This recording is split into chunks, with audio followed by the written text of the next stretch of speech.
இப்ப இன்னைக்கு முஸ்லீம் உம்மத்து முதல்ல என்ன செய்யணும்? தௌபா செய்யணும். இன்னைக்கு முஸ்லீம்களுக்கு வந்து அல்லாஹ் வந்து 5 பைசா மதிப்பு இல்லை. இன்னைக்கு ரம்ஜான் மாசம் எல்லாம் ஹஜ்ஜில் பார்த்தீங்கன்னா ஜும்மா இதுல பார்த்தீங்கன்னா ஹஜ்ஜுடைய கூட்டம் இருக்கும். எங்க ஹரம்ல எல்லாரும் சேர்ந்து துவா செய்யறாங்க. என்னன்ட்டு? பாலஸ்தீன்ல இருக்கக்கூடிய போரை நிறுத்துன்ட்டு. ஆனா போர் நிக்க மாட்டேங்குது. இப்ப என்ன அர்த்தம்? போரை நிறுத்துவதற்கான சக்தி எல்லாம் இழந்துட்டானா, இல்ல நீங்க கேட்ட துவா கேட்ட எவனுக்கும் அந்த தகுதி இல்லைன்னு நல்லா நிராகரிச்சிட்டானா, அல்ல அந்த பாலஸ்தீன மக்கள் மேல அல்ல கோபத்துல இருக்கிறான்? எதுவும் இல்லை.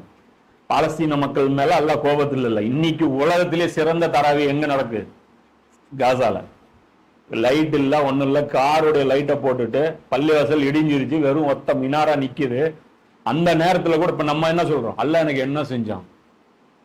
அல்லாஹ் எனக்கு என்ன செஞ்சான்? என் பிரார்த்தனை கேட்கல, எனக்கு வறுமையை போக்கல, என் நோயை போக்கல.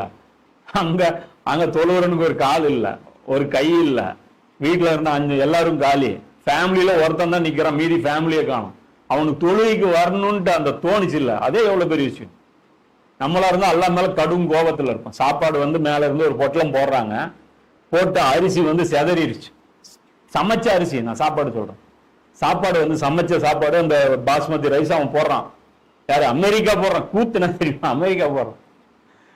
அவனால பதில் சொல்ல முடியல. அமெரிக்கா வந்து மீட்டிங், ஜோ பைடன் மீட்டிங் நடத்துற, அப்படி ஜோ பைடன் மீட்டிங் நடத்துற மீட்டிங்ல எந்திரிச்சு கத்துறாங்க, நீ வந்து கொடுங்கோலன், நீ வந்து குழந்தைகளுடைய கொலைகாரன், நீ வந்து மனிதனே கிடையாது, நீ ஒரு மிருகம் கத்துறாங்க. ஆஸ்கார் அவார்டுல நடிகர்கள் வராங்க. நடிகர்கள் எதை பத்தியாவது கேர் பண்ணுவாங்களா? அவனுக்கு அவார்டு கொடுத்தா அதுதான் சந்தோஷமாங்கிறது வரான். அதுல இந்த ஹல்க் படத்துடைய ஹீரோ ஒருத்தர் நடிச்சிருக்கு. இந்த அவெஞ்சர்ஸ்ல கூட ஒரு ஆள் வருவார். ரொம்ப பாப்புலரான ஆர்டிஸ்ட், சாதாரண ஆர்டிஸ்ட் கிடையாது, பெரிய ஆர்டிஸ்ட். கத்திட்டே போறான், ஆஸ்காராவது மண்ணாங்கட்டியா, முதல்ல நிறுத்துங்கடா, போற நிறுத்துங்கடா, முதல்ல இந்த ஃபங்க்ஷனை நிறுத்துங்கடா சொல்றான், இந்த ஃபங்க்ஷனை நிறுத்துங்கடாங்க. உலகம் பூரா ஒரு பெரிய கொந்தளிப்பு. எல்லாரும், முஸ்லிம் அல்லாதவர்கள், கிறிஸ்தவர்கள், யூதர்கள், இன்க்ளூட் பாலஸ்தீன்ல, அதாவது இஸ்ரேல்ல இருக்கிற யூதர்கள் எல்லாரும் கத்துறாங்க, இந்த போரை நிறுத்தணும், இந்த போரை நிறுத்தணும். இந்த அநியாயமான போர். குழந்தைங்க சாப்பாடு வாங்குறதுக்கு ஒரு ட்ரக் வருது, அந்த ட்ரக்ல 125 பேரை வந்து அப்படியே சுடுறான்.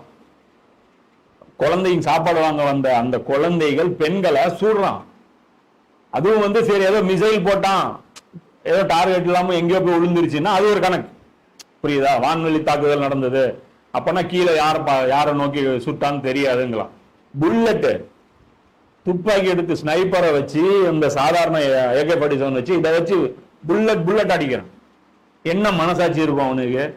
அவ்வளவு கொடுங்கோல்னா எல்லாம் சும்மா பார்த்துட்டு இருக்கிறான். இது நம்மளை காரி துப்புறது. இது வந்து எல்லாம் நமக்கு என்ன பண்றது? நம்மளை அசிங்கப்படுத்துறது. இன்னைக்கு நான் பேசுற டேட் வந்து மார்ச் 13. இதை நோட் பண்ணி, ஏன்னா இது அப்லோட் பண்ணும்போது கிட்டத்தட்ட இன்னும் 2-3 மாசம், ஒரு 4 மாசம் கழிச்சு கூட வரும். இப்ப நான் பேசிட்டு இருக்கிற டேட் வந்து மார்ச் 13, ரம்ஜானுடைய 3வது நோன்பு. என்ன இப்ப எதுக்காக இதை சொல்றேன் அப்படின்னா, இது வந்து இன்னைக்கு வந்து நாம வந்து என்னவா இருக்கும்? நம்மகிட்ட எல்லாமே இஸ்லாம் இருக்கு, ஆனா நம்மகிட்ட ஈமான் கிடையாது. அதனால அல்லாஹ் நம்முடைய துவாக்களை அங்கீகரிக்கிறதே இல்லை, ஒரு கேரே பண்றது இல்லை. இப்ப இந்த எலெக்ஷன்ல அடிச்சு சொல்றேன், மோடி தான் ஜெயிப்பாங்க. நோட் பண்ணீங்க. நீங்க துவா செய்வீங்க ரம்ஜான்ல, லைலத்துல் கதர்ல, உங்க தொழுகைக்கு 5 பைசா வேல்யூ கிடையாது, உங்க தவாஃபுக்கு 5 பைசா வேல்யூ கிடையாது.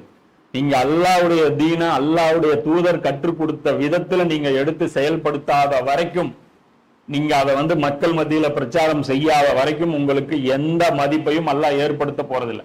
அவங்கள ஷஹீத்களை உருவாக்குறான். யார?